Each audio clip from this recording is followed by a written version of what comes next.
Welcome to the deep dive. Today we're taking a rapid yet thorough journey into the core ideas of artificial intelligence. That's right. We're drawing from Harvard's CS50 course material, available over on freecodecamp.org. And our aim, really, is to give you the essential understanding of how AI tackles problems, how it makes decisions, without getting lost in, all the jargon. Think of it as the highlights reel for understanding AI's fundamental smarts. We want to distill the crucial insights into AI problem solving. From playing games to understanding language. Exactly. We'll hit the core principles that let these systems, think and act intelligently, all while keeping it clear and hopefully engaging. Yeah, and you might be surprised by just how many different facets there are to AI. We'll touch on gameplay, like tic-tac-toe, and even how it starts to make sense of, words. So if you've ever wondered what's really going on under the hood with AI, this should be interesting. Definitely. Okay, let's dive in. Where do we start? Let's start with a really foundational concept: search problems. AI often frames tasks as essentially finding the right path or sequence of steps. Okay, search problems, like finding the best route on Google Maps or something. Pretty much. Or cracking a code. The course highlights that these search problems all have a few key ingredients. First up, the initial state. That's just the starting point. Exactly. Then you have actions, basically, the moves you can make from any given state. Okay. Think about the 15 puzzle, that sliding tile game. The initial state is just the scrambled tiles. Right. The actions are sliding a tile up, down, left, right into the empty space. But crucially, what actions are available depends entirely on the current arrangement of tiles. Makes sense. You can't slide a tile into a spot that isn't empty. So actions depend on the state. What's next? Next is the transition model. This tells you what the new state looks like after you take an action. So if I slide tile 7 right, the transition model shows me the board after I've done that. Precisely. The course even notes computers might just represent these actions simply, maybe as numbers, like action 1, action 2. Interesting. Okay, initial state, actions, transition model. What else? Then there's the goal test. That's simply how the AI knows it's solved the puzzle. For the 15 puzzle, that's when all the numbers are in order, 1 to 15. Right. And finally, the path cost function. This measures how, let's say, expensive a particular sequence of actions is. So it could be the number of moves, or maybe the time taken, or even money spent in some problems. Exactly. Sometimes it's simple. Maybe each step just costs 1. Like in a basic maze, you just want the fewest steps. Okay, so those are the components of the problem itself. But how does the AI actually, keep track of where it is in the search process? Good question. That's where the concept of a node comes in. Think of a node as a little packet of information about a specific point the AI is considering. A packet of info. What's in it? It holds the current state. So the specific arrangement of the puzzle, for instance. Okay. And really importantly, it remembers its parent node. That's the node representing the state it came from. The parent. Why is that so important? Because once the AI finds the solution, it needs to know how it got there. By tracing back through the parents, from the goal node all the way back to the start, it can reconstruct the winning sequence of actions. I see. It's like following the breadcrumbs back to the beginning. Clever. What else is in a node? It also usually stores the specific action that was taken to reach this node from its parent, and the path cost accumulated so far, the total cost from the initial state up to this point. Got it. State, parent, action, cost. So the AI can define the problem and track its progress. How does it actually start the search? The basic algorithm framework uses something called the frontier. You can think of the frontier as a collection of nodes, potential paths that the AI hasn't explored yet. Like a to-do list? Kind of, yeah. Initially, it just contains the node for the starting state. The algorithm keeps running as long as there's something in the frontier. What does it do each time? It picks a node from the frontier to investigate. First, it checks, is the state in this node the goal? Okay. If yes, then great. Problem solved. Exactly. It traces back the parents and gives you the solution path. If not. If not the goal. Then it adds this node to an explored set. This is crucial. The explored set. Wow. Yeah. To avoid going in circles. Precisely. It's the AI's memory of places it's already visited, prevents infinite loops and wasted effort, especially if the paths can cycle back. Makes sense. Okay, so it checks if it's the goal. If not, it marks it as explored. Then what? Then it expands the node. That means it looks at all the possible actions it can take from the current state. Finds all the next possible moves. Right. For each valid action, it generates the resulting new state and creates a new node for it, linking it back to the current node as its parent. These new neighbor nodes are then added to the frontier. Ah, okay, so it's a cycle.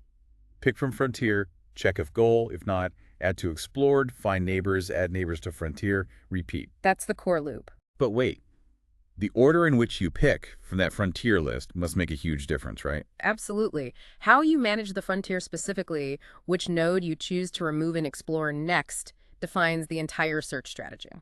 Two fundamental ones are depth-first search, DFS, and breadth-first search, BFS. Okay, DFS and BFS. Let's take DFS first. What's its approach? Depth-first search, it's like an eager explorer. It picks a path and just goes as deep as it possibly can along that single path. All the way down one branch. Yeah, until it hits a dead end or finds the goal. If it hits a dead end, it backtracks just enough to try the next unexplored path from the last decision point. It prioritizes depth. Going deep first, what's the potential downside there? Well, the course points out that because it dives deep so quickly, it might find a solution that's very far down a path, even if a much shorter, simpler solution existed closer to the start, but on a different branch it hasn't explored yet. So it might not find the best or shortest solution. Exactly. It finds a solution, but not necessarily the optimal one in terms of path cost or number of steps. Okay, how does breadth first search, BFS, differ? BFS is much more, let's say, systematic. It explores level by level. It looks at all the immediate neighbors of the starting node first, then it looks at all their neighbors, and so on. Like ripples expanding outwards? That's a great analogy. It explores everything one step away, then everything two steps away, then three before going any deeper. A level by level sweep. So how does this change how they manage that frontier list, the order they Okay. pick nodes? It's all about the data structure used for the frontier. DFS typically uses a stack. Think last in, first out, LFO. Like a stack of plates, you take the top one off first. Right, the newest node added is the first one explored. The course mentioned Python lists using append and index natus1 for this. Exactly. So it always explores the deepest part of the most recently discovered path. BFS, on the other hand, uses a queue. First in, first out, FIFO, like waiting in line. The oldest node in the frontier gets explored first. Right. This guarantees that it explores all nodes at depth 1 before any node at depth 2, and so on. So thinking about finding the shortest path in that maze example, how do they compare? Well, DFS might wander down a really long, winding path and find an exit eventually, but it could be far from the shortest route. Because it just dies deep. Whereas BFS, because it explores layer by layer, is guaranteed to find the path with the fewest steps if a path exists. It explores all paths of length n before even looking at paths of length n plus 1. Okay, so BFS finds the shortest path in terms of steps. Is there a trade-off? Yes, BFS might need to explore a lot more nodes overall, especially if the goal is relatively deep. It has to keep track of all nodes at each level. DFS might be faster to find any solution in some cases, but BFS guarantees optimality in terms of path length. So DFS is fast, but maybe suboptimal. BFS is optimal, shortest steps, but potentially explores more. Interesting trade-off. Now, what if the AI had some kind of hint, like knowing roughly which direction the goal is in? Now you're talking about informed search. This is where we move beyond just blindly exploring and start using some extra knowledge to guide the search more intelligently. Extra knowledge. Like a heuristic, I've heard that term. Exactly. A heuristic is essentially an estimation function. It takes a state and tries to guess how close that state is to the goal. It's an educated guess, a rule of thumb. Like in a maze, maybe the straight line distance to the exit, even if you can't walk straight there. Perfect example. That straight line distance, or Euclidean distance, is a common heuristic. The key thing, as the course stresses, is that it's just an estimate. It might not be perfectly accurate. Right, it's not the true path cost remaining, Mm. but it gives a hint. How do we use it? One simple way is with greedy best first search. Greedy. Sounds like it just takes the best looking option right now. That's exactly what it does. At each step, it chooses to expand the node in the frontier that has the lowest heuristic value, the one that the heuristic estimates is closest to the goal. It just goes for whatever looks closest now. It's greedy in that sense. It makes the locally optimal choice based purely on the heuristic estimate. That sounds super efficient. Why wouldn't that always be the best approach? Well, because the heuristic is just an estimate, it can be misleading. The course gives a good example involving distances, maybe using Manhattan distance, like city blocks. Okay. Imagine you're at point A trying to get to point B. There might be an intermediate point C that looks much closer to B, according to the heuristic, say straight line distance. Greedy search will head towards C immediately. Makes sense. It looks like the best next step. But maybe going towards C actually leads you down a path that ultimately requires a huge detour to get back towards B, making the total path much longer than a different initial path that looked slightly worse according to the heuristic at first. Ah. So by just grabbing the immediate best-looking option based on the estimate, you can get stuck going down a suboptimal path overall. Exactly. It can be fooled by a misleading heuristic into taking a path that isn't actually the shortest in the long run. It lacks foresight beyond the immediate heuristic value. Okay, fascinating. So heuristics help, but pure greed isn't always the answer. Yeah. All right, we've talked about finding paths. What about AI in games, like against an opponent? Right. That shifts us into adversarial search. Games like tic-tac-toe, chess, Go, Yeah. where you have an opponent whose goals conflict with yours. The course uses tic-tac-toe as a nice, simple starting point. Okay, tic-tac-toe. How does AI approach that? Does it still use states and actions? Yes, the core concepts are similar, but with added layers for the opponent. You still have a state, the current X's and O's on the board. Got it. You have an actions function, which tells you the available empty squares for the current player. All the legal moves. A transition model, what the board looks like after a move. You also need a player function to know if it's X's turn or O's turn. Okay. And critically, a terminal test, does this state represent the end of the game? Win, lose, or draw. Right, 3 in a row or board full. And finally, a utility function. This assigns a numerical score to those terminal states. Utility, like how good the outcome is. Exactly. Maybe +1 if the AI, say player X, wins, Migable 1 if the opponent O wins, and O for a draw. It defines the goal for the AI, maximize its utility. Okay, so it knows what winning, losing, and drawing are worth. How does it decide which move to make during the game to get the best outcome? That's where the minimax algorithm comes in. It's fundamental for two-player zero-sum games where one player's gain is the other's loss. Minimax. Trying to minimize the opponent's maximum possible score. That's the intuition. The AI is the max player, trying to maximize its own score. The opponent is the min player, trying to minimize the AI's score. So it assumes the opponent will always play optimally against it. Yes, that's a key assumption. Minimax explores the tree of possible game moves looking ahead. It goes down to the terminal states, or as deep as it can. Okay. At each level of the tree, if it's the min player's turn, Minimax assumes they will choose the move that leads to the lowest utility for the max player. If it's the max player's turn, it assumes they will choose the move leading to the highest utility for themselves. So it simulates the game, with each player picking their best option at each turn, and then works backwards to see which initial move leads to the best possible outcome for the AI, assuming perfect play from both sides. Exactly. It propagates those utility values back up the tree to the current decision point. Now, for tic-tac-toe, you can probably explore the whole game tree. But the course mentioned chess. That's impossible, right? The number of possible games is astronomical. Absolutely astronomical. Far too big to explore completely. So we need adaptations. One is depth-limited minimax. Limit how many moves ahead it looks. Precisely. You set a maximum search depth, but then when you hit that depth limit and the game isn't actually over, you need a way to guess how good the position is. Guessing again. Like Wait. heuristics in search. Very similar idea. We use an evaluation function. This function looks at the current board state at the depth limit and assigns it a score estimating its utility. So in chess, maybe it counts the value of the pieces each side has, like having a queen is much better than just having pawns. Exactly. Material balance is a common component. Positional advantages, king safety. Lots of factors can go into a chess evaluation function. It gives the AI a way to judge positions even when it can't see the end of the game. Okay, that makes sense for handling huge game trees. So we've done search, we've done games. What about AI that uses, like, stored knowledge to reason? Right. That brings us to knowledge-based agents. These AI systems have a knowledge base, a collection of sentences, facts, and rules about the world, and they use logic to infer new knowledge or make decisions. A knowledge base, like a database of facts. Yeah. The course had a Harry Potter example. Yes. It was something like, Premise 1, if it didn't rain, Harry visited Hagrid. Premise 2, Harry visited Hagrid or Dumbledore, but not both. Premise 3, Harry visited Dumbledore. And from that, you can logically figure out, okay, if he visited Dumbledore, then by premise 2, he didn't visit Hagrid. Exactly. That's logical inference.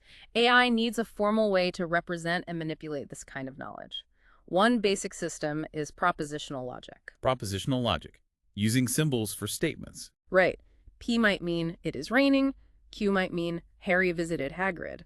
Simple statements that are either true or false. And then you connect them with logical connectives. And D, or IF then. Yes. And D conjunction, or disjunction importantly, inclusive or are, meaning one or the other or both. Implication, if P then Q. Biconditional, P, if and only if Q.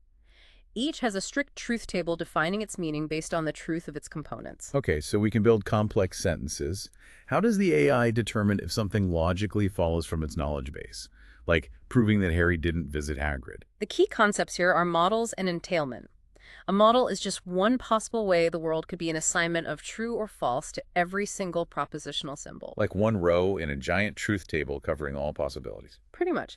Then we say that a knowledge base, KB, entails a sentence, alpha, if alpha is true in every single model where the KB itself is true. So if our conclusion holds true in all possible worlds consistent with our initial facts, then it's logically entailed. That's the idea.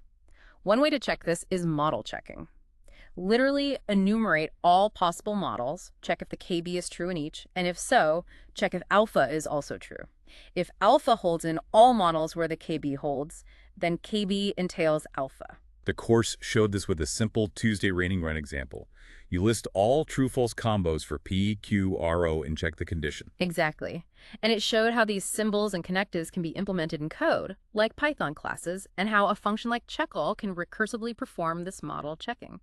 Checking all possible models sounds like it could get really slow again if you have lots of symbols. It definitely does. Exponentially slow, in fact, which is why AI also relies on inference rules. These are like logical shortcuts, patterns that let you derive new true sentences directly from existing true sentences without checking all models. Logical shortcuts like us. The course mentioned implication elimination, transforming if P then Q into the equivalent not P or Q.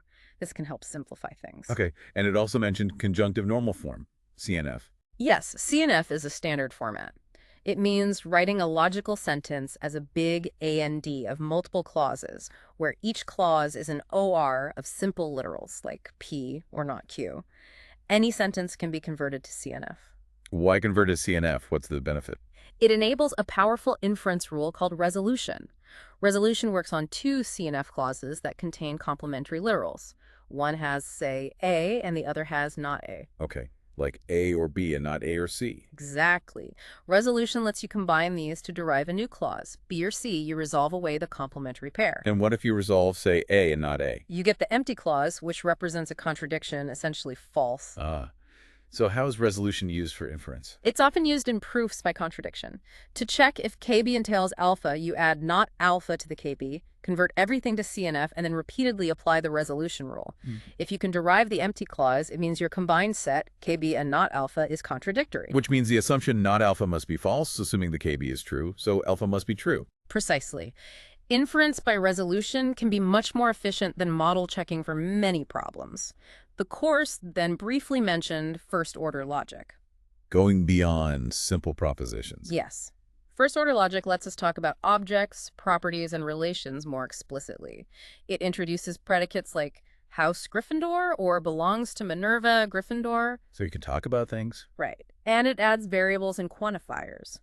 There's universal quantification, meaning for all, like X. If X is a student, then X takes exams. For everyone in a group. And existential quantification, meaning there exists, like X is a student, and X got an A+. There is at least one. So first-order logic is much more expressive for representing complex knowledge. Much more. Okay, so far, everything's been about definite knowledge, true or false. But the real world is messy, uncertain. Yeah, things aren't usually black and white. How does AI handle that? That's where probability comes in. It's the mathematical framework for dealing with uncertainty, for quantifying how likely things are. Okay, probability.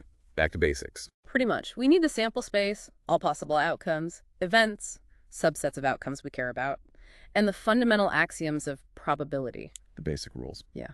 1. Probability is always between 0 and 1. 2. Probability of the whole sample space is 1.3. If events are mutually exclusive, the probability of their union, one or the other happening, is the sum of their individual probabilities. Like rolling a die, each face has a 16 chance they add up to 1. Exactly. Then we get to conditional probability, PAB, the probability of A happening given that B has already happened. The medical diagnosis example, again, the chance of having a disease given a positive test result. Right. The formula is PAB, PA, and BPB. You're essentially restricting your view to the world where B is true. We also have random variables whose values are outcomes of random processes. Like the variable role having values 1 through 6 for a die. Perfect. And the product rule, PA and B, PA, PA. The chance of both happening is the chance of the first times the chance of the second given the first. Seems intuitive. We also need the idea of independence. Two events are independent if knowing one happened doesn't change the probability of the other. PBA just equals PB. Like two separate coin flips. But two rolls of the same die might be dependent if the die is biased. Well, typically rolls are considered independent unless there's a specific reason otherwise. But yes, dependence is when knowing A does change the probability of B, which leads us to the really important Bayes rule. Bayes rule. This one comes up a lot. It's incredibly powerful. It lets us flip conditional probabilities around. The formula is PBA, PAB, PP. So if we know the probability of symptoms given a disease, and the base rate of the disease, and the overall probability of the symptoms, we can find the probability of the disease given the symptoms. Exactly. It's fundamental for updating beliefs based on evidence. The course used a cloudy, rainy day example and mentioned things like analyzing blurry text on counterfeit bills. Very useful. What other key probability rules did the course mention? The negation rule, P not A equals 1 PA. Simple but handy. And marginalization, or summing out. If you know the joint probabilities of A and B together, like PA and B, you can find the probability of just A by summing PA and B over all possible values of B. Okay, like if you have a table of cloudy not cloudy versus rainy not rainy probabilities, you can sum across the cloudy row to get the total probability of just cloudy. Precisely. It lets you calculate the probability of one variable by considering all possibilities of another variable it interacts with. Now, when we have several interacting random variables, visualizing and reasoning about them gets complex. That's where Bayesian networks come in. The diagrams with nodes and arrows again. Right. They're graphical models. Nodes are random variables. Arrows indicate direct probabilistic influence if A points to B, A is a parent of B, and knowing A's value affects B's probability. And each node has a table associated with it. A conditional probability table. CPT. It defines the probability distribution for that node given the values of its parents. The train delay example was good. Rain and maintenance are parents of train delay. Train delay is a parent of attend appointment. So the CPT for train delay would show P delay rain maintenance, P delay no rain maintenance, etc. Exactly. Bayesian networks give us a structured way to represent these dependencies and perform probabilistic inference calculating probabilities of interest. Like, what's the probability I attend my appointment, given it's raining heavily? Precisely. You can query the network. The course mentioned doing this via inference by enumeration, which basically involves using the network structure and CPTs, along with rules like marginalization, to compute the answer, summing over any hidden variables you don't know. And again, the course highlighted that Python libraries can handle the heavy lifting of these calculations once you define the network structure. Absolutely. You define the graph and the CPTs, and then you can query for joint probabilities or conditional probabilities like P attend appointment heavy rain. It also briefly mentioned more efficient inference algorithms needed for larger networks. Okay, so AI can reason logically and probabilistically. How does it learn these probabilities or logical rules from data instead of us programming them in? That's the domain of machine learning. AI systems that learn patterns and behaviors from data. The course covered the three main types: supervised, unsupervised, and reinforcement learning. Let's start with supervised learning. Supervised. That's learning from labeled examples, right? We give it inputs and the correct outputs. Exactly. The goal is to learn a mapping function from inputs to outputs based on this labeled training data. A major task here is classification, predicting a discrete category or label. Like spam versus not spam, or identifying handwritten digits. Learn a function F input category. Right. A simple, intuitive classification algorithm is k-nearest neighbors, KNN. KNN. Look at the K closest labeled examples to your new unlabeled point and let them vote on the class. That's the essence of it. Find the K training points most similar to the new point and assign the most common class among those K neighbors. Simple, often effective. But probably not the only way. Definitely not. Another big family is linear models, which try to find a line or a plane, a hyperplane in higher dimensions, to separate the different classes. The perceptron is a basic example. The perceptron takes weighted inputs adds a bias, and uses a threshold function to output 0 or 1. The weights define the separating line. Correct. And the perceptron learning algorithm adjusts these weights based on misclassified training examples to find a good separating line. But simple lines can't separate all data. What if the data is all mixed up, like a spiral or concentric circles? A line won't work. Exactly. For more complex boundaries, we need more powerful models like support vector machines, SVMs. SVMs, what's their main idea? Instead of just finding any separating boundary, SVMs try to find the boundary that maximizes the margin, the empty space between the boundary and the closest points from each class, called support vectors. This often leads to better generalization to new data. Okay, maximizing the buffer zone. So that's classification. What about predicting numbers, not categories, like printing house prices? That's regression. Still supervised learning, but the output is a continuous numerical value. You're typically trying to fit a line or curve to the data points to capture the relationship between inputs and the output value. Okay, classification for categories, regression for numbers. How do we know if our learned model, our classifier or regressor, is actually any good? Model evaluation is key. We need loss functions or cost functions to measure the error or loss between the model's predictions and the actual target values in the data. Like the difference between the predicted price and the actual price. Right. Could be absolute difference, squared difference, L2 loss, etc. The goal of training is usually to find the model parameters, like the weights in a perceptron or the line in regression, that minimize the total loss over the training data. But minimizing loss on the training data perfectly can be bad, like overfitting. Exactly. Overfitting is when the model learns the training data too well, including noise and outliers. It fits the training data perfectly, but fails to generalize to new, unseen data. The course showed a super complex boundary that threaded through all training points, but wouldn't work well for new ones. So there's a trade-off. How do we manage that? Two main techniques. One is regularization, where you add a penalty term to the loss function based on the complexity of the model. This encourages simpler models that tend to generalize better. The other is cross-validation.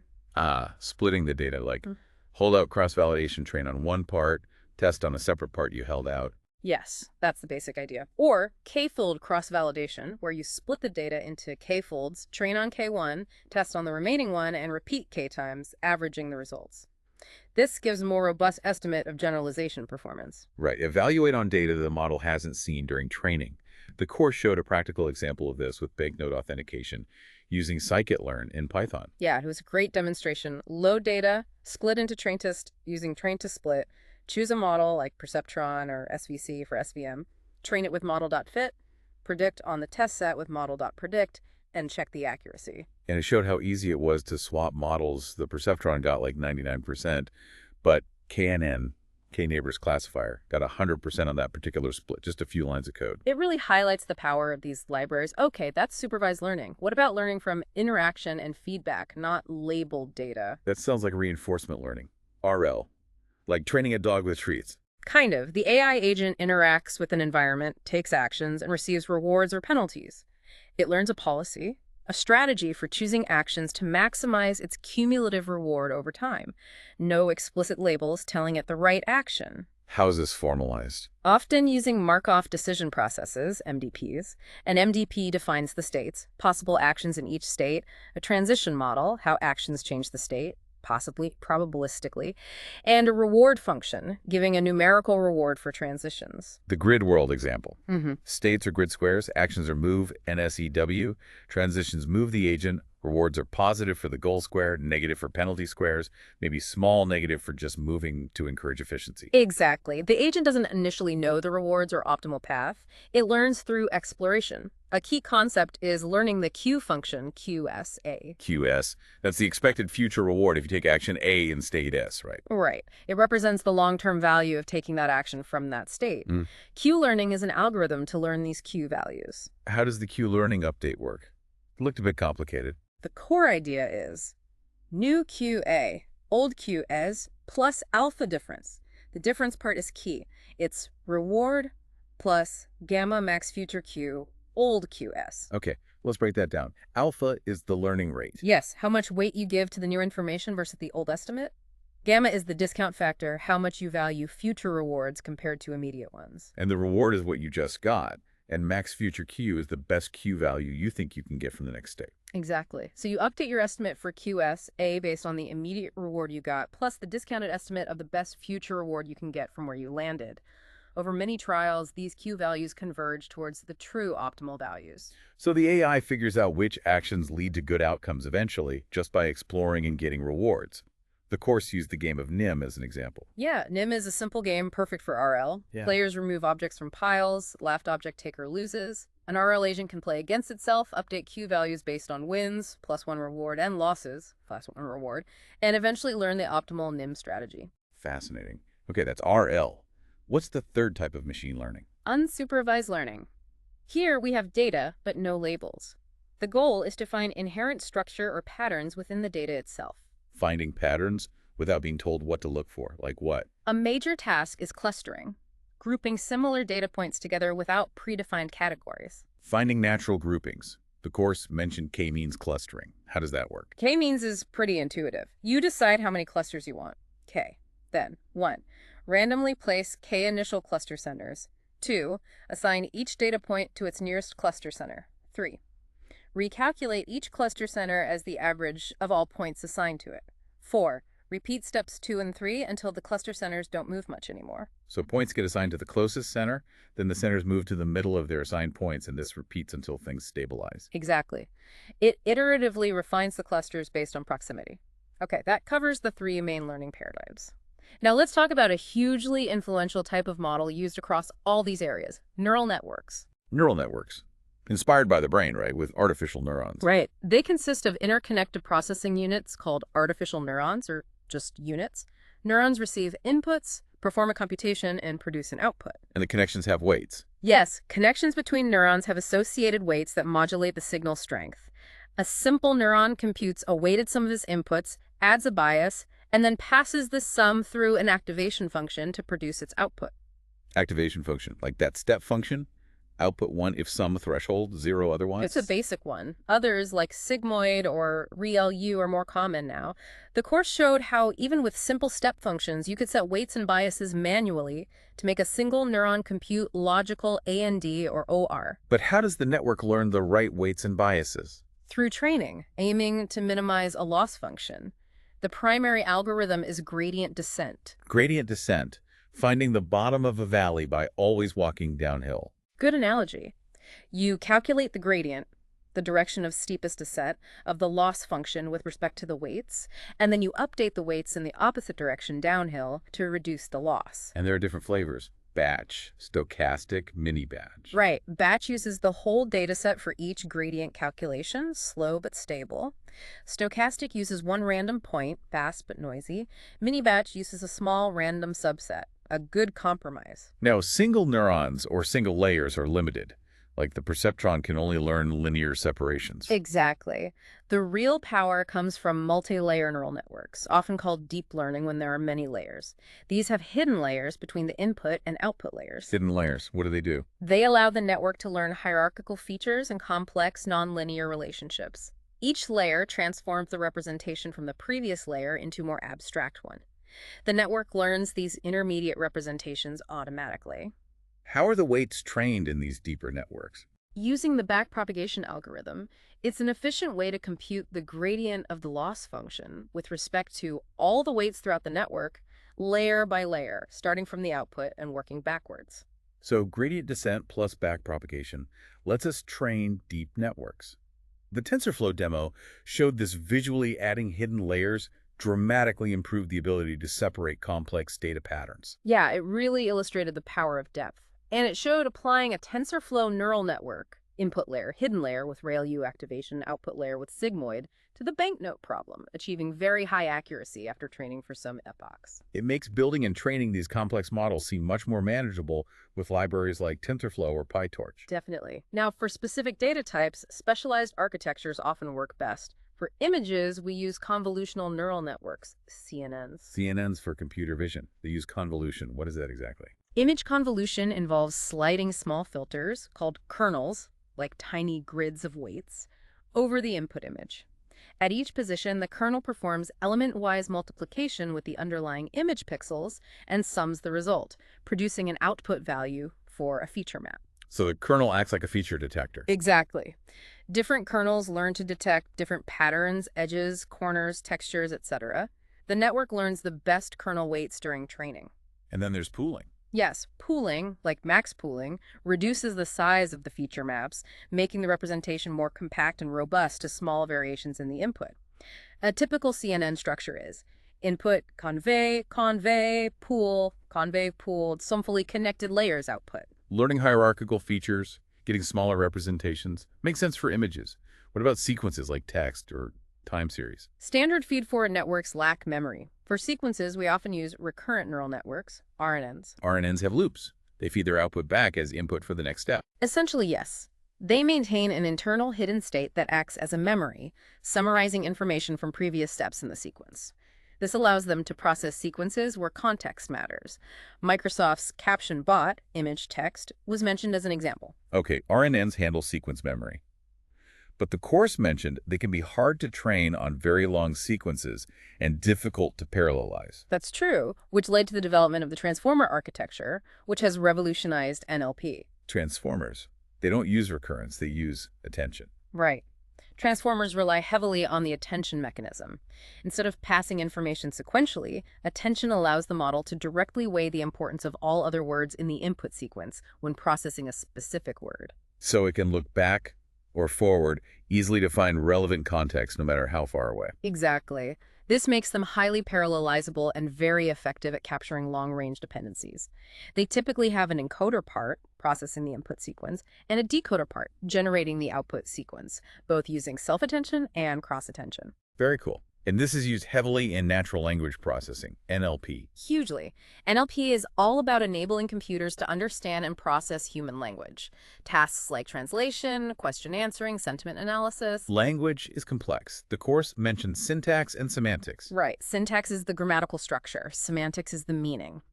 Context-free grammars, CFGs, were introduced as a way to formally define syntactic rules like sentence, noun phrase, verb phrase.